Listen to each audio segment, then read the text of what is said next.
بخاری مسلم میں ایک حدیث ہے،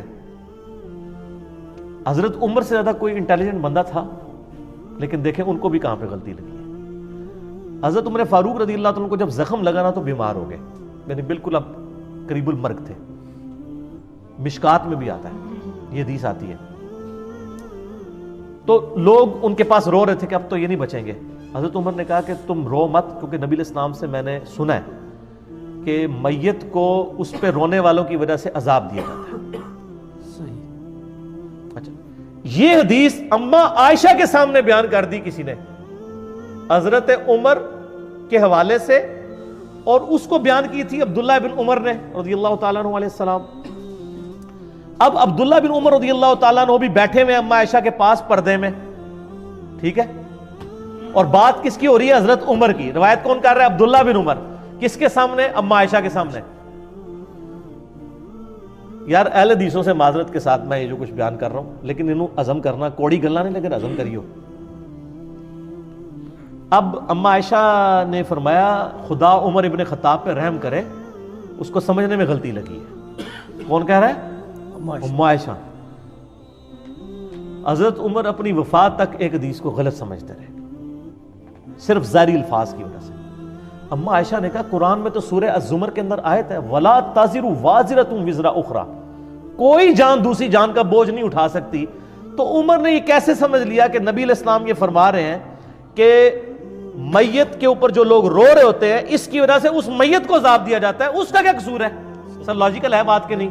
یہ لاجک حضرت عمر کو نہیں سمجھ آئی، عبداللہ بن عمر کو نہیں سمجھ آئی، دونوں فقیہ صحابہ ہیں، اور اما عائشہ ان کو سمجھ آ گئی کیونکہ انہوں نے قرآن سے استدلال کیا۔ لہٰذا میں بھی جب کہتا ہوں نا کہ حدیث کو قرآن پہ بھی پہلے پیش کیا کریں، کہ قرآن کی یہ جتنی تقدیر کے اوپر حدیثیں ہیں نا، میں نے ان کی تعویل کی ہے قرآن کی روشنی میں۔ صحیح۔ اگر آپ تقدیر میں آپ جبریہ کا عقیدہ نہیں رکھ سکتے، قرآن نے واضح کہا ہے اِنَّا ہَدَيْنَاهُ السَّبِيلَ اِمَّا شَاكِرًا وَإِمَّا كَفُورًا، آپ کے پاس اختیار ہے، ٹھیک ہے کہ لمیٹڈ ہے لیکن اختیار تو ہے۔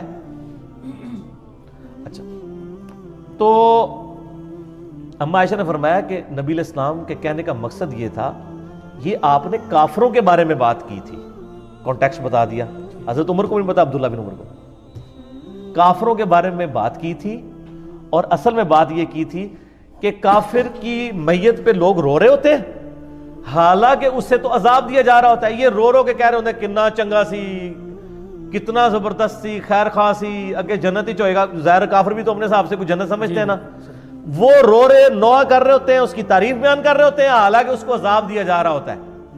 تو یہ کافر کے بارے میں حضور نے کہا تھا، یہ نہیں کہا تھا کہ مومنین کے اوپر جو لوگ روتے ہیں تو اس رونے کی وجہ سے ان کو عذاب دیا جا رہا ہوتا ہے۔ دیکھ بات سمجھ آ گئی؟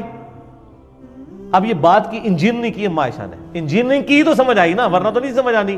حضرت عمر کو بھی نہیں سمجھ آئی، عبداللہ بن عمر کو بھی، اور پھر ساتھ ہی اما عائشہ نے ایک اور مثال بھی ڈال دی، بخاری مسلم دونوں میں۔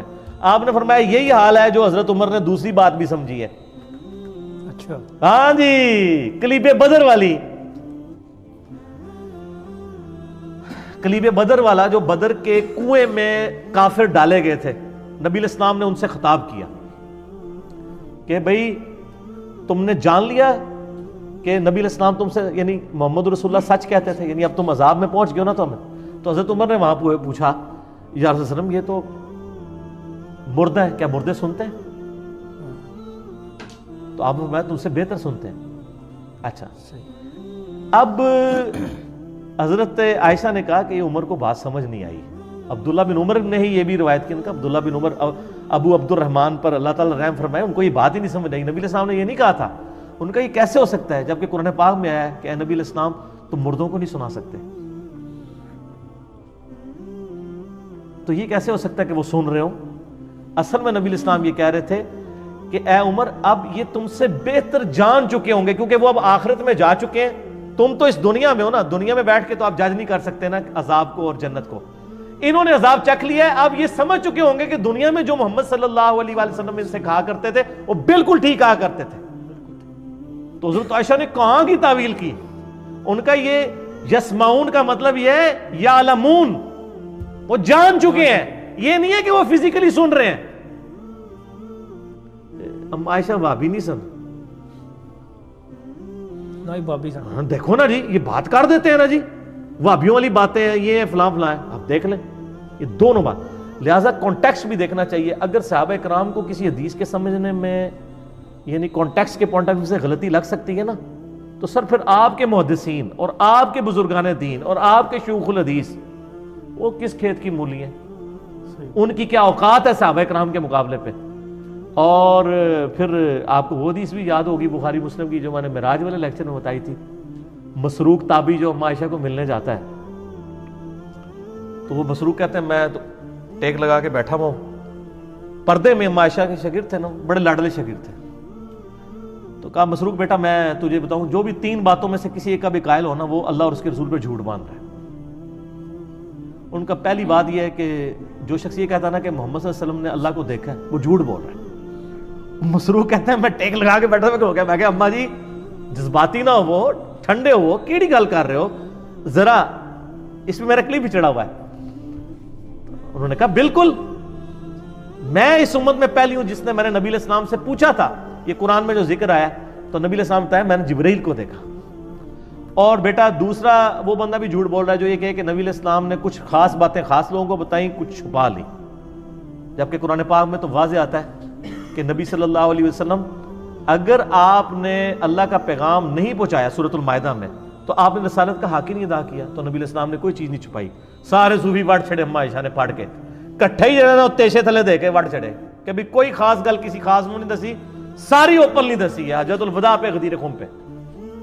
اور تیسرا فرمایا کہ جی جو شخص یہ کہنا کہ اللہ کے نبی غیب جانتے تھے اس نے بھی جھوٹ بولا. کیا تم قرآن نہیں پڑھتے ہو کہ 5 غیب کی کنجی ہیں جن کو اللہ کے علاوہ کوئی نہیں جانتا؟ اما عائشہ سے سیدھا قرآن تو شروع ہو گیا نا, قرآن دے ہوتے ہی سارے عقائد. اور ایون اما عائشہ حدیثوں کو بھی قرآن پہ پیش کرتی تھی. آپ دیکھیں یہ حدیثوں کو قرآن پہ پیش کیا. حدیثیں بیان کرنے والے حضرت عمر ہیں, عبداللہ بن عمر ہیں, ان کی حدیثوں کو امام یعنی بخاری اور امام مسلم دونوں نے نقل کیا کہ اما عائشہ نے دونوں کی حدیثوں کو اس فہم کو ریجیکٹ کر دیا جو حضرت عمر اور عبداللہ بن عمر نے لیا ہوا تھا. حالانکہ ظاہری الفاظ وہی فہم تھا جو حضرت عبداللہ بن عمر اور حضرت عمر فاروق لے رہے تھے, لیکن اما عائشہ نے قرآن کے ساتھ اس کی تعویل کی. اس کا مطلب ہے اہل حدیث علماء سے میں ریکویسٹ کروں گا, برا نہیں ماننا, احادیث کو قرآن پر پیش کرنا یہ میری ماں اما عائشہ رضی اللہ تعالیٰ عنہ و سلام اللہ علیہا کی سنت ہے. اس کے بغیر سمجھ نہیں آ سکتا. ہمیں کوئی صحیح حدیث بھی مجبور نہیں کرتی کہ ہم قرآن کے خلاف کوئی عقیدہ رکھیں. جعلی روایتیں تو صوفیاء کی چھوڑ دیں, قرآن کی تعویل نہیں کریں گے, حدیثوں کی تعویل کریں گے.